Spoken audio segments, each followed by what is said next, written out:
안녕하십니까. 2020년 11월 23일 최병호 이펙트 시작하겠습니다. 민주당 국회의원이었죠. 이번 4.15 총선에 경선에서 떨어진 금태섭 전 의원이 오늘 서울시장 출마를 선언했습니다. 무소속으로 출마하겠다. 이렇게 얘기를 했습니다. 자, 그러면 금태섭 전 의원의 무소속 출마가 서울시장 내년 4월 보궐선거 판도에 어떤 영향을 미칠 것인가? 국민의힘에는 과연 도움이 될 것인가? 손해가 될 것인가? 뭐 이런 것들을 살펴보겠습니다. 자, 우선 첫 번째, 국민의힘에 들어갈 생각은 없느냐? 이런 질문을 받았는데 거기에 보면 그냥 본인이 내가 국민의힘에 합류하게 되면 그 변화, 그것은 결국 집권 세력에 대한 견제, 그 변화를 시키지 못하고 그냥 합치는 것에 불과하다. 그러면서 중도층을 끌어들이는데 별 도움이 안 된다. 이렇게 얘기를 했습니다. 자, 그러면 금태섭 전 의원이 과연 중도층을 끌어들일 수 있을 것인가? 이런저런 여러 가지 의문이 남습니다. 오늘 발표된 리얼미터 여론조사를 보면 서울시장, 부산시장 보궐선거의 분위기, 이거는 굉장히 좋은 것으로 보입니다. 국민의힘에 좋은 것으로 보인다, 이런 말씀인데, 오늘 리얼미터 조사는 11월 16일부터 20일 사이에 조사를 한 것이고요. 여기에 보면 문재인 대통령에 대한 긍정평가 42.7%로 지난주에 비해서 1.6%포인트 떨어졌고, 그 다음에 부정평가는 53%로 2.0%포인트 올랐습니다. 그러니까 두 지지율의 차이가 이제 11.3%까지 나서 이거는 오차 범위를 벗어난 두 자릿수의 차이다. 그러나 뭐 그럼에도 불구하고 문재인 대통령의 지금 국정운영 지지율 긍정평가는요, 역대 대통령에 비하면 굉장히 높은 겁니다. 이거 하나만은 인정을 하고 가야 된다. 그럼 여기에서 이제 드러난 이게 분명한 조사 방식은 아니라고 제가 여러 차례 말씀을 드렸지만, 어찌됐든 간에 이 안에 있는 그 서울의 샘플, 그걸 들여다봤더니 서울의 샘플에서 민주당 지지가 28.1%, 이거는 1.9%포인트 하락, 국민의힘 지지는 28.7%, 1.3%포인트 하락, 이렇게 돼 있죠. 그러니까 여기에서 보면 28.1, 28.7, 그럼 국민의힘이 약간 앞서는 정도인데 이거는 혼전이다, 이렇게 얘기할 수가 있고, 서울의 경우, 자, 부산, 울산, 경남의 경우는 어떠냐? 국민의힘이 32.2, 요거는 2.9%포인트 상승, 민주당이 29.1, 요거는 1%포인트 하락, 이렇게 되니까 요거는요 16일부터 20일까지면은 가덕도 신공항 문제가 완벽하게 반영됐다고 볼 수는 없지만 어느 정도는 반영됐다, 이렇게 볼 수 있는 겁니다. 그렇게 따지면 가덕도 신공항 이 문제가 부산, 울산, 경남의 그 여론조사 흐름에 크게 영향을 미치지 못한 것 아니냐, 이렇게 얘기를 할 수가 있는데, 다만 단점은 이거는 부산, 울산, 경남이거든요. 지금 가덕도 신공항 문제는 부산 보궐선거에 영향을 미치기 위한 것이죠. 가덕도 신공항이 되면 부산 사람은 좋아하는데 김해 사람은 싫어한답니다. 그러니까 그게 이제 여기에 다 반영돼 있을 수 있다. 그러니까 여권으로 봐서는 부산시장 맞춤형으로는 가덕도 신공항이 꽤 좋다, 이렇게 평가할 수가 있겠죠. 그거는 또 별도로 나중에 부산 여론조사가 나오면 그때 알려드리도록 하겠습니다. 자, 그러면 이제 이렇게 됐고요. 그러면 이제 이거 말고 그 11월 2일에 왜 윈지코리아 컨설팅, 제가 한번 믿을만한 서울 여론조사 이렇게 해서 보도를 해둔 적이 있었는데, 그때 보면 서울시장 후보 조사를 한 적이 있습니다. 이때 민주당에서는 박영선이 13.6, 박주민이 10.3, 추미애가 7.7 이렇게 나왔었죠. 근데 여기에 범야권으로 보면 오세훈 17.6, 안철수 15.9, 금태섭 8.4, 그 다음에 윤희숙 6.5, 조은희 6.2, 이런 식으로 나왔었습니다. 그리고 여기에 당선 희망정당은 어디냐? 그러니까 민주당이 37.9, 국민의힘이 34.5. 그래서 요게 아슬아슬한 오차범위 내입니다. 그러니까 당선 희망정당도 이제 서울에서 리얼미터의 경우, 윈지코리아 컨설팅의 경우라도 서울에서 국민의힘과 민주당의 그 지지율 차이가 사실상 별로 없는 상태에 돌입했다. 이거는 과거에 비해서 국민의힘이 약진했다, 이렇게 볼 수가 있는 거죠. 어차피 서울에서 국민의힘이 민주당을 그 앞선 경우는요, 여론조사상으로 앞선 경우는 거의 없습니다. 그러니까 이 정도면은 혼전양상이다, 이렇게 볼 수가 있고요. 그런데 여기에서 있었던 금태섭 전 의원에 대한 지지 구성을 보니까 국민의힘 지지자로부터 10.9% 지지를 받았고, 그 다음에 민주당 지지자로부터 6.1% 지지를 받았고, 정의당 지지자로부터 16.1%의 지지를 받은 것으로 나타났습니다. 이렇게 본다면 금태섭 전 의원의 지지를 구성하고 있는 그 구조는 결국은 민주당이 아니고 국민의힘이나 아니면 정의당 지지자들, 이 사람들이 금태섭 전 의원을 지지하는 것으로 보입니다. 이렇게 된다면 중도를 끌어들이는 것도 뭐 정의당 지지를 끌어들이는 것도 하나의 방법이긴 하지만 어쨌든 간에 국민의힘 지지자도 상당히 그쪽으로 넘어가고 있다 하는 걸 보여주는 대목이고, 자, 그러면 이제 오늘 발표된 거 KSOI 한국사회여론조사연구소에서 발표된 이거는 11월 20일과 21일 조사한 겁니다. 이 조사 결과를 보면요, 여기에서 여야를 통틀어서 하니까 박영선 18.3, 나경원 17.9, 박주민 10.8, 우상호 6.3, 금태섭, 조은희 각각 6.1 이런 식으로 되어 있습니다. 여기서 금태섭 전 의원은 조은희 서초구청장하고 똑같을 정도로 상당히 하위권이다. 그 다음에 여기서 범여권 후보로서 누가 적합하냐 하는데 범여권에다 금태섭 전 의원을 넣지 않았습니다. 박영선 23.6, 박주민 14.0, 우상호 9.0, 전현희 2.9 이렇게 되어 있고요.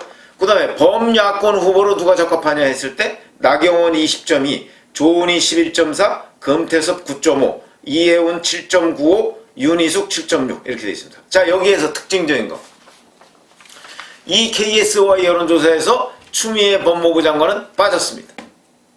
왜 그랬을까요? 글쎄, 뭐 본인이 직접 요구하지는 않았을 텐데 어찌됐든 간에 뺐습니다. 이것이 또 하나의 변수가 될 수 있다. 왜냐하면 추미애 법무부 장관도 만약에 여기서 넣었으면요, 그래도 일정한 정도는 차지하고 있습니다. 윈지코리아 컨설팅에서 7.7% 차지한다고 그랬죠. 박영선, 박주민 다음이 추미애니까 그 정도를 차지하니까. 근데 여기서 그걸 빼버렸다 하는 것이 하나의 변수가 될 수 있겠고, 그 다음에 금태섭 전 의원을 범야권에다 넣고서 이렇게 설문지를 돌리니까 금태섭 전 의원은 조은희 서초구청장보다도 못한 그런 지지율을 보였다. 이렇게 얘기를 할 수가 있습니다. 자, 그러면 이런 것들이 바로 무엇을 의미하느냐? 첫 번째, 금태섭 전 의원의 경쟁력. 이것이 그냥 일부 오피니언 리더들 사이에서 이러쿵저러쿵 나오는, 또는 기자들 사이에서 이러쿵저러쿵 나오는 것보다 사실은 별로 없다. 물론 현재는 인지도가 굉장히 중요하긴 합니다만은 그 과정에서 보면 금태섭 전 의원이 고정적으로 가지고 있는 지지층이라는 것은 없다. 왜 그러냐면 무소속이기도 하고 민주당에서 탈당을 했기 때문에 민주당에서 가장 지지표가 안 나옵니다. 그러니까 민주당 표를 뺏어올 수, 조금이라도 뺏어와야 될 텐데, 왜냐면 민주당도 친문 세력만 있는 게 아니지 않습니까? 그러다 보니까 민주당의 친문 외에 중도 뭐 이런 정도가 민주당에 이렇게 포함이 돼 있을 텐데 그 중도표를 거의 끌어오지 못한다. 이렇게 말씀을 드릴 수가 있고요. 그 다음에 두 번째, 아까 제가 금태섭 전 의원의 윈지코리아 컨설팅 그 조사에서 금태섭 전 의원이 얻은 표가 8.4%인데 이걸 구성하고 있는 정당별 지지자 구조, 이걸 말씀을 드린 적이 있는데, 여기 보면은 민주당에서 가져오는 표는 거의 없고 국민의힘과 정의당에서 가져오는 표가 있다. 이렇게 따지면 정의당 지지자들은 내년 서울시장 보궐선거 때 만약에 정의당이 후보를 안 낸다면, 근데 후보를 낼 가능성이 꽤 높거든요. 그렇게 따지면 정의당 그 지지자 중에서 금태섭 전 의원이 확보하는 것도 날아갈 가능성이 있죠. 이렇게 되면 결국은 국민의 이 표는요, 국민의힘이 후보가 있는데도 불구하고 금태섭 전 의원이 가져간 표거든요. 이렇게 따지면 결국 금태섭 전 의원이 정당 지지한 여러 구조 중에서 국민의힘의 지지자들 중에서 중도적인 사람, 이 사람들 거를 가장 많이 가져간다. 이렇게 얘기를 할 수가 있겠죠. 자, 그렇다면 결국은 금태섭 전 의원이 휘저어놓은 이 서울시장 보궐선거판, 여기에서 최대의 피해자는 국민의힘이 될 가능성이 높다. 이런 결론에 도달합니다. 그렇기 때문에 자, 물론 이게 지금 뭐 구도가 완전히 짜여진 건 아닙니다. 뭐 국민의힘에 누가 나올지 민주당에 누가 나올지 잘 모르겠지만 저는 뭐 민주당에서 박영선 장관이 나올 가능성이 높다고 봅니다. 그러면 이제 국민의힘 후보만 지금 없는 거죠.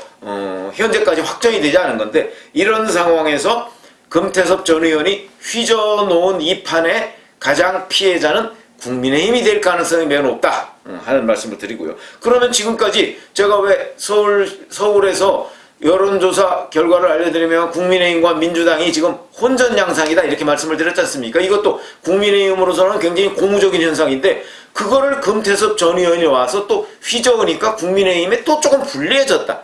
지금 이런 상황이다 하는 걸 말씀드리고요.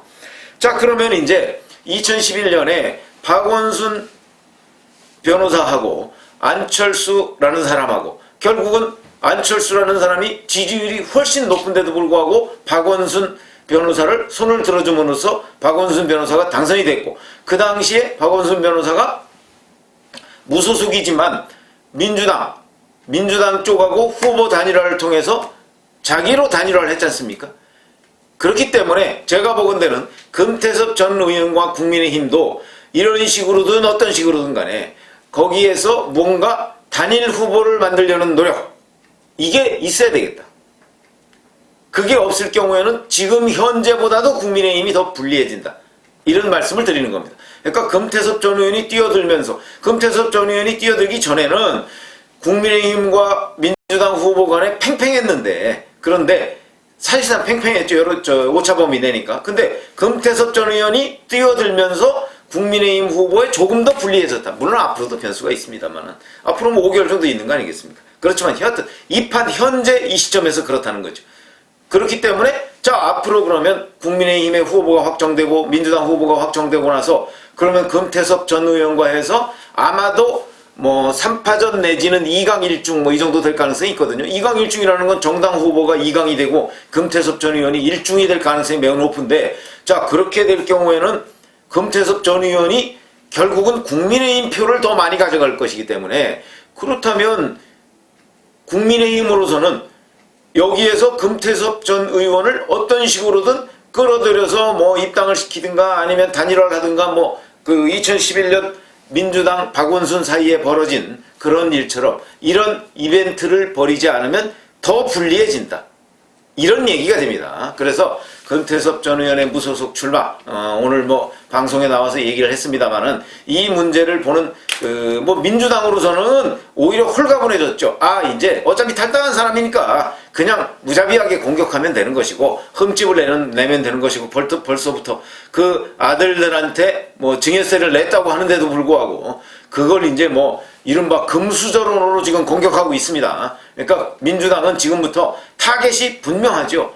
국민의힘 후보 공격하고 그 다음에 금태섭 공격하고 이러면서 서울시장 그 박원순 민주당 소속 서울시장이 지금 그 만들어 놓은 이 구도 성추행에 따라서 성추행 의혹으로 따라서 지금 보궐선거가 치러지는데 이거를 완전히 물타기를 하려고 할 것이고 여기에 국민의힘은 지금 갑자기 금태섭 전 의원이 뛰어들으니까 지금 현재 후보도 확정 안 된 상태에서 본인한테 불리한 요소가 하나 더 생겼습니다. 이 부분을 어떻게 돌파할 것인가 이 부분을 연구를 하지 않으면 금태섭 때문에 불리해졌다. 이런 말씀을 드립니다. 감사합니다.